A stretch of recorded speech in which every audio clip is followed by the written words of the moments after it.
If you've been paying attention to social media lately, you might think that cortisol is the root cause, the root issue to your weight gain, your lack of sleep, your lack of appetite in the morning, and so many other things. While there might be a thread of truth to that, there is a larger, more nuanced conversation that we need to have in relation to your hunger, your weight, all of these things and how it relates to cortisol and the other master hormones, leptin and melatonin. So, today I'm going to talk about that and some actionable steps that you can take today.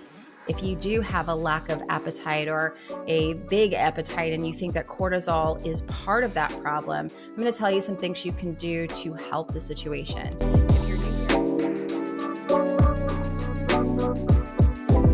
If you're new here, my name is Sarah. I'm a certified nutrition coach with the National Academy of Sports Medicine. I've also just passed my board exam in applied quantum biology with the American Medical Naturopathic Board.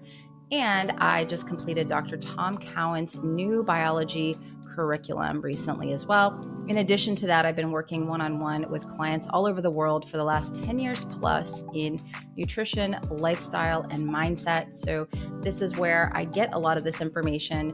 I do a lot of study. I have people that I look to, that I definitely look to for guidance, but I also investigate things and see how it works with clients. I don't just kind of make things up or cherry pick data and studies and say, this is what it is. I always like to see, how does the information land with people? How is that actually working? So thank you so much for being here, for watching. This is a bonus episode of the Evolving Wellness Podcast. If you're listening over on Apple or Spotify, go ahead and leave the show up to a 5-star review if you're enjoying it. Share it with a friend or family member. If you're on YouTube, leave me a comment, hit the like button. Make sure to check out all the links down in the show notes if you want to learn more about the things I teach here. Tons of free resources. So let's talk about this whole cortisol and lack of morning hunger. Now, I did do a little article on this where I have a lot of scientific data and studies mentioned, as well as 6 really wild and fun facts about melatonin I bet you didn't know, that I'm also going to link down in the show notes if you want to study this a little bit deeper, a little bit further, and dive into some of this research for yourself. But there are a lot of things that can impact the hunger that you have, your appetite, your body's fat storage, beyond just cortisol. We have master hormones at play, cortisol, one of them, but also leptin and melatonin. And these hormones are meant to operate on a circadian rhythm. They also are heavily regulated by light, stress, the foods that you eat, and how well your blood sugar is currently responding to the foods that you eat. So all of these things can come into play. And when it comes to morning hunger, we have to again look at the circadian nature of these hormones. So, leptin and melatonin are really supposed to peak at a similar time. They're supposed to be at their highest between around 12 a.m. and 2 a.m. for most people. Now, if you're a shift worker, night worker, I'm going to send you over to Dr. Max Gulhane's channel. He really talks more about shift work and some healthy things that you can do to have appropriate circadian signaling, hunger hormones, all of that. So if you're a shift worker, then make sure to check out Dr. Max Gulhane's work. He's got a tremendous amount of information on his channel. But just for the average person that works, is awake sun up to sundown, again, leptin and melatonin are these 2 master hormones that are supposed to peak right about the same time between 12 and 2 a.m. Leptin is meant to dock to the brain to give a report. How much stored energy is on the body? That can be body fat. That can also be stored glucose in the liver. And then it gives instructions to the rest of the body of how we're going to operate the thyroid, your sex hormones. Is there availability of energy? Can we make a baby? Can we have healthy hormonal balance? Is also going to give directions to the immune system. So people that struggle with getting sick a lot, there is a lot of times a leptin issue at play. So if this energy exchange can't happen because melatonin is too low or cortisol is too high at that time because leptin melatonin and cortisol can't peak at the same time. They have to peak at different times. Cortisol usually peaks in the morning time after sunrise, a little bit thereafter, and then goes down throughout the day so that we can start making melatonin and sleep that night.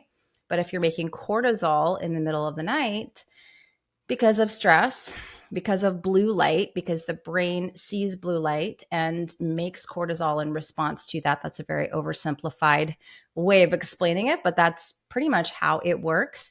If you've got a lot of blue light, then your body can't make melatonin and this energy information download can't happen. And this leads to leptin resistance. So and when this happens, again, your body doesn't really know what to do. So your appetite can be really messed up because we don't know how much stored energy is there. So that signaling process really, really needs to be worked on as a baseline if you're trying to reverse leptin resistance. When it comes to the morning hunger issue, as I mentioned, cortisol, when you wake up and your eyes see blue light, hopefully from sunrise, where blue light begins to come onto the horizon when you're stepping outdoors. And then it gets stronger and stronger with UVA rise. And we've got POMC activation, all these other amazing, beautiful things that happen in morning sunlight. But hopefully that is a process that's happening for you. And what ends up happening if leptin is not docking to the brain, and eating too close to bed can also interfere with this because insulin and leptin, those receptors are right next to each other in the brain. So if insulin is up, number one, you're still going to be making cortisol. You're going to have a much harder time making adequate melatonin. And insulin is going to compete with leptin for that docking space at the brain. So that's why we don't really want to eat too close to bed. So you cannot have this docking process take place. Cortisol is going up. But at the same time, if you're not hungry in the morning, there's a chance that your leptin is also elevated. Now, I did find some interesting research to back this up. And that, again, is in that newsletter article that I mentioned earlier. I'll put that down in the show notes if you want to check that out. So we want in the morning cortisol to rise as it naturally should, and for leptin levels to be at their lowest when we wake up in the morning. And that's going to tell the body, like, let's eat, let's, get that sunlight into our eyes. Let's start this appropriate signaling through a solid blood sugar stabilizing meal that has adequate fat and the right type of protein. In that article, I referenced a study about what the literature says about nutrition and leptin. And hands down, it was that the body needs an adequate amount of protein. So I think bioavailable protein is going to be your best bet, and the right types of fat, because they did analyze, the omega-6s, the seed oils, those types of fats, and saw a negative correlation with elevated leptin levels, leptin resistance, and those types of fats with a low protein diet. And so there is, again, evidence to show that to reverse leptin resistance from a dietary standpoint, which we have to use all these other inputs. I hope I've explained that through this little miniature podcast as well. We've got to have the appropriate darkness signaling and the appropriate light signaling so that these hormones can operate appropriately on this circadian rhythm. But with the food inputs, we want to have bioavailable protein and the right types of fat. So essentially, the right types of fat are important when you look at that study. We want to look towards more fatty fish, EPA, DHA rich foods, as well as your animal fats, and really stay away from those highly processed seed oils. Again, it's in the literature and shows the correlation between those seed oils and leptin resistance. So nutrition definitely is important. The people that say it's only light and not nutrition are incorrect. And the people that say it is only nutrition and they ignore the light piece are really missing a big part of this whole thing. And so when it comes to your hunger, your mood, all of that, morning sunlight is also really key, because in UVA light, so sunrise is where we start making the right amount of cortisol, because blue light begins to come onto the horizon. That's the signal to the brain to start this gradual process of making cortisol. That can also help to support leptin, because cortisol and leptin have a relationship as well. And elevated cortisol levels absolutely can create elevated leptin levels. That is supported in that article that I spoke about, that I wrote. So there is a correlation between elevated cortisol and elevated leptin. But morning sunlight is a powerful adaptogen or a tool to turn on, again, the healthy production of cortisol. And then we get to UVA rise, that next little window where UV light begins to come online. We activate what's called POMC. And this is essentially very important neurohormones, neuropeptides that allow us to have appropriate appetite regulation, sex hormones, thyroid hormones. All of these things are supported by that morning sunlight viewing. And so, again, if we're just looking at food, we're going to miss all this other part with light when it comes to regulating our appetite. So morning hunger, if you don't have morning hunger, the first thing I tell people to do is really start with your bedtime routine, because, it can be a lot when I tell someone you need to start going outside in the morning for sunrise, UVA, especially depending on the time of year. It's, we're past the summer solstice as the day I'm recording this. So we're past that, like the sun's coming up at a ridiculous hour for most people. And just as a side note, if you're in extreme northern latitude, where sometimes the sun doesn't even set in the summer, I do have a special module in my 21-day leptin reset program now that goes over this and how to approach these kind of extreme latitudes where in the summer the sun sets at an ungodly hour and rises at an ungodly hour. And then in the winter time, you have these really short days.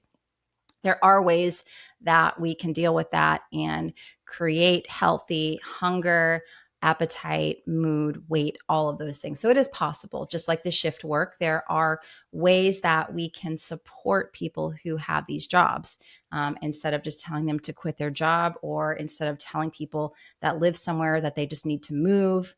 Let's really try to meet people where they are and be realistic. Of course, there's always going to be exceptions. And some people may want to consider changing where they live if they're just really, really sick. But I am under the belief that you can heal wherever you are, because stress and leptin also play a role together. And again, the study that shows this is linked in that article that I wrote that is in the show notes. But stress and emotional stress can elevate leptin and can greatly impact those serum leptin levels. And so you can have leptin issues just from emotional stress and trauma. That's why looking at the nervous system and the emotional state is so important. And that's why sometimes telling someone that they have to move and they have to quit their job if they want to heal can be more stressful to them than them actually having to do that. And so again, let's do a better job of kind of meeting people where they are and giving them information. So back to what I was saying, you really want to start working on your evening routine first. If you're working on morning hunger, that's going to look like trying to cut your eating window off a bit earlier. As a general rule, of course, there's exceptions if you live somewhere where the sun sets at 3 p.m.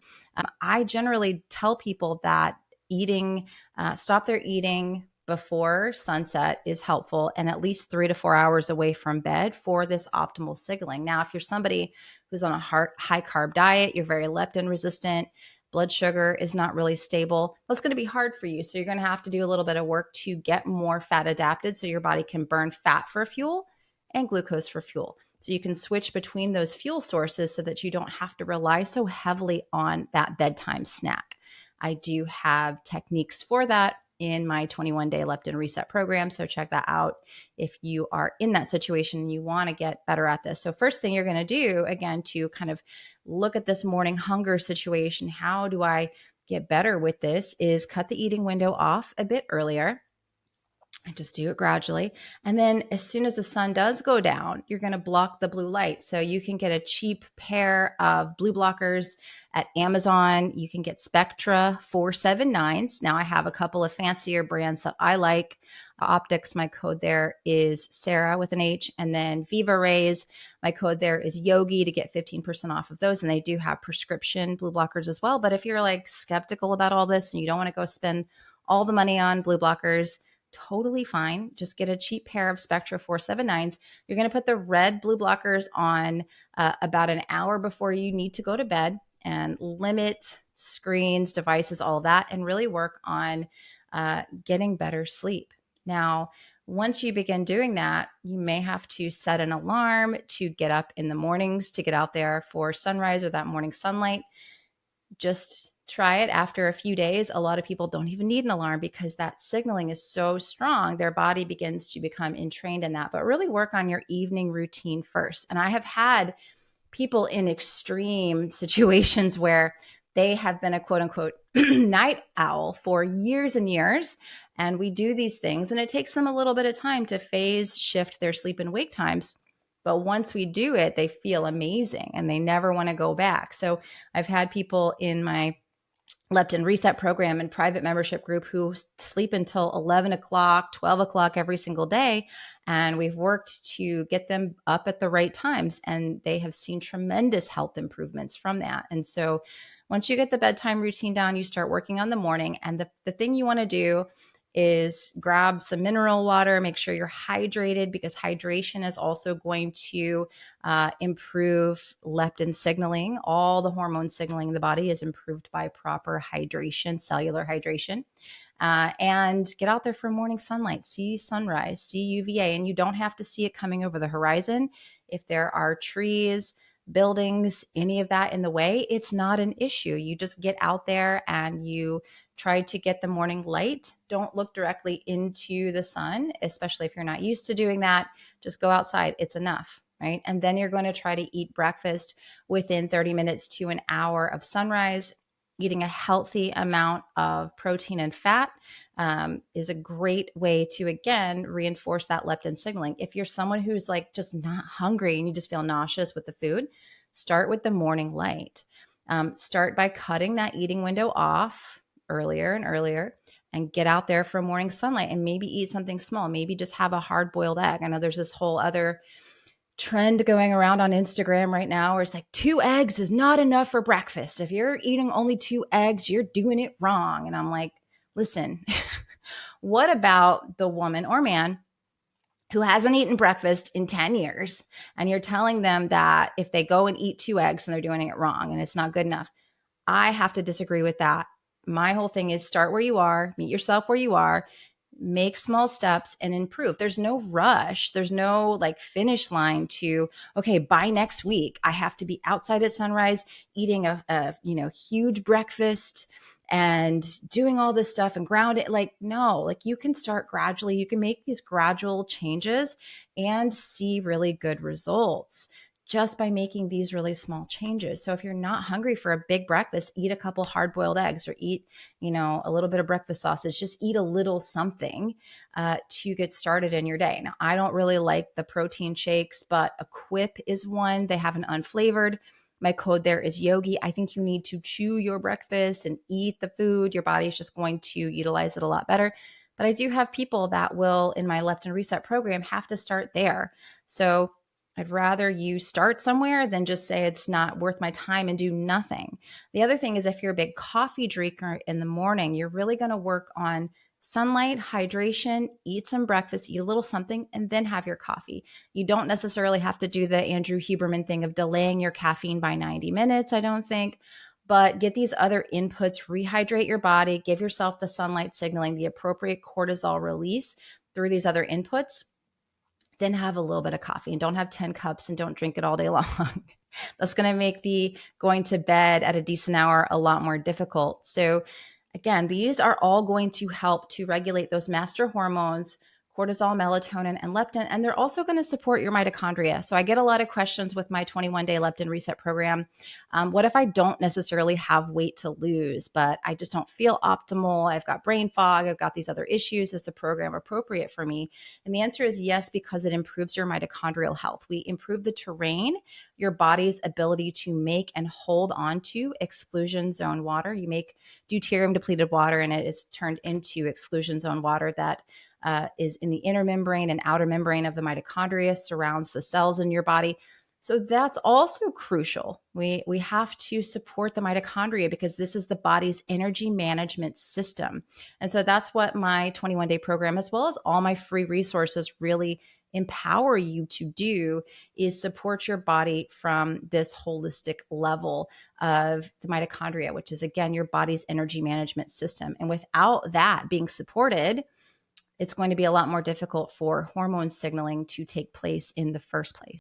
Last little thing of honorable mention when it comes to morning hunger is also the health of your liver and your detox pathways being open. I don't have a specific liver detox, liver cleanse that I recommend. I like to go towards more gentle ways of supporting that, which would be circadian rhythms, because your detox liver, all of that runs on the circadian clock. So making sure that the things that we talked about in this little podcast episode are looked after. And then more gentle ways of supporting the liver through things like castor oil packs, maybe cell salts, and working one-on-one with a practitioner just to make sure that your liver health is optimized, because that can absolutely play a role beyond these hormones. But as I mentioned several times, supporting your mitochondria, detox pathways through circadian rhythms, all of those things being in order can really go a long way to supporting your liver. But when we talk about hunger in the morning, this is also another thing that should be looked at in the framework of your overall health. So I hope that this little miniature podcast episode was very helpful for you. Make sure to check out that article I wrote on morning hunger and hormones, and enjoy the bonus section on 6 wild facts you probably didn't know about melatonin. I can make a video about that sometime in the near future if you want to learn more on that. And if you want help, if you want more concrete directions, check out my 21-day leptin reset program. I will link that down in the show notes for you as well if you're ready to get started with a solid plan. But I try to put out as much free information as possible via my free guides, as well as this podcast and YouTube channel, so that you can make changes yourself and start to see results without even having to invest in a program. All right, my name is Sarah. I hope that this was very helpful, and I will see you next time.